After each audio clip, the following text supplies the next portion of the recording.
نفل نماز پڑھنے سے پہلے اس ویڈیو کو ضرور دیکھیں۔ مسئلہ دلیل کے ساتھ آپ لوگوں کو سمجھاؤں گا۔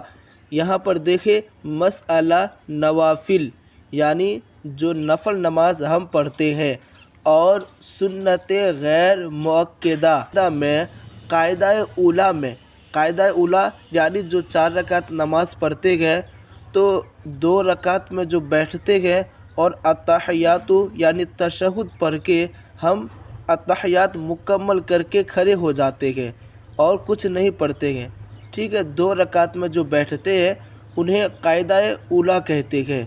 تو جو 2 رکعت میں التحیات پڑھیں گے، ٹھیک ہے، تو اس کے بارے میں یہ کہا جا رہا ہے کہ نوافل میں یعنی نفل نماز میں اور سنت غیر مؤکدہ میں قاعدہ اولیٰ میں بھی التحیات کے بعد درود شریف اور دعائے معثورہ پڑھنا مسنون ہے یعنی سنت ہے۔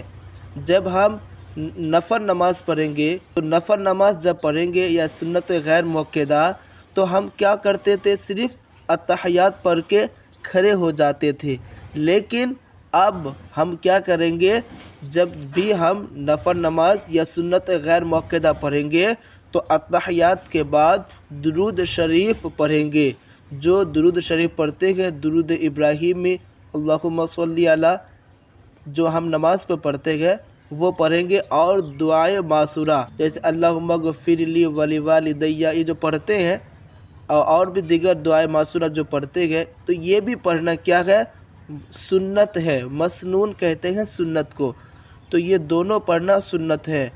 التحیات کے بعد درود شریف اور دعائے معثورہ پڑھنا مسنون ہے، لیکن اگر وہ سنت مؤکدہ ہو یا وتر کی نماز ہو یا فرض نماز ہو تو پھر التحیات کے بعد فوراً کھڑا ہونا ہے، کچھ بھی نہیں پڑھنا۔ اب ایک بات اور دھیان سے سنیں کہ جو نفل ہے اور غیر مؤکدہ ہے اسی میں آپ کو صرف التحیات کے بعد درود شریف اور دعائے معثورہ پڑھنا ہے، لیکن جو فرض نماز ہے یا واجب نماز ہے وتر کی یا اور دیگر مؤکدہ وغیرہ ہے تو اس میں پھر نہیں پڑھنا، اس میں التحیات کے بعد فوراً سیدھا کھڑا ہو جانا ہے، کچھ بھی نہیں پڑھنا التحیات کے بعد۔ صرف یہ نوافل اور غیر مؤکدہ نماز میں ہی یہ حکم ہے کہ وہ درود شریف اور دعائے معثورہ پڑھے تو سنت ہے، ٹھیک ہے۔ یہ صرف ان دونوں کے لیے خاص ہے۔ دلیل دیکھیں در مختار فتویٰ رضویہ جلد نمبر 3 پیج نمبر 469 پہ لکھا ہوا ہے۔